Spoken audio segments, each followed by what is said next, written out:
Imagine a swarm of charged particles flying through a vacuum.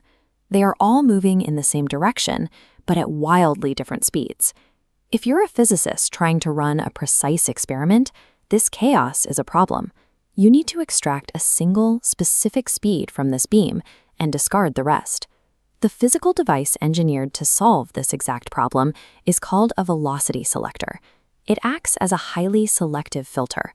It blocks the vast majority of the swarm, allowing only the particles moving at your chosen target speed to pass perfectly straight. The mechanism behind this doesn't rely on physical barriers, but rather on the interplay of two perpendicular force fields. Looking at the primary notes for this device, we define it exactly.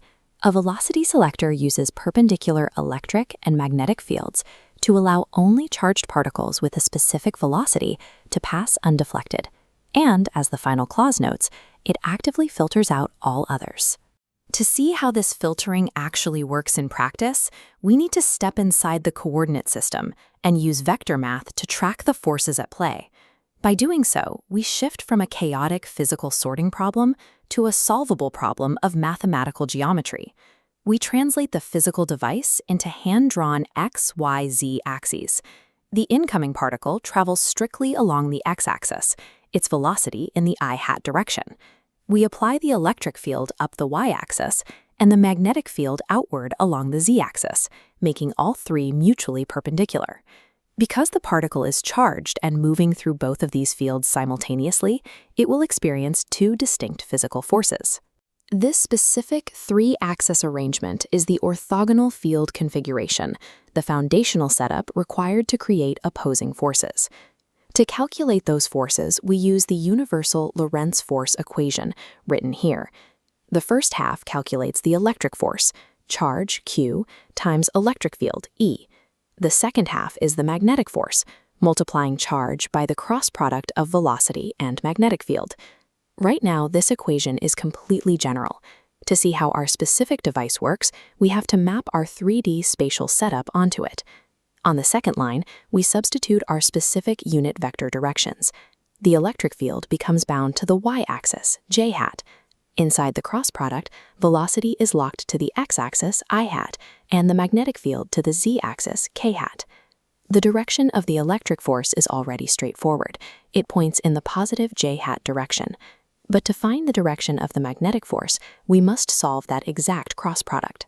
By plugging these spatial coordinates into the Lorentz equation, we've successfully translated a physical interaction into a solvable algebraic expression.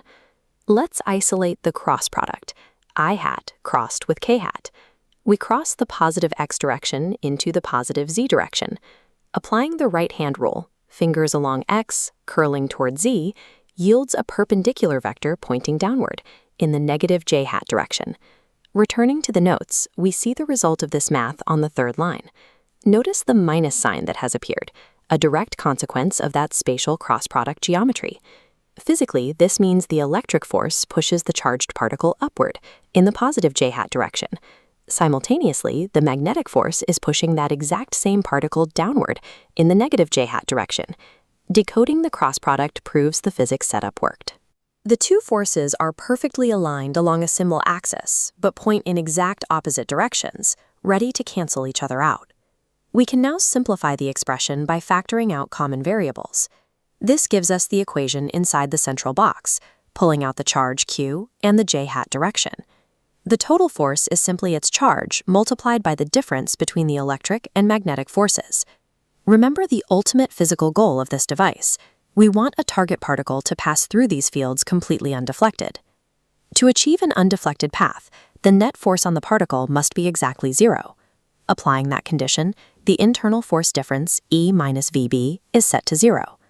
When we solve this zero force condition for velocity, we get our final derivation. The required velocity for an undeflected path is precisely the ratio of the electric field magnitude to the magnetic field magnitude. Notice that both the mass and the charge of the particle have completely dropped out of the math. This velocity ratio applies universally, no matter what kind of particle is flying through the system.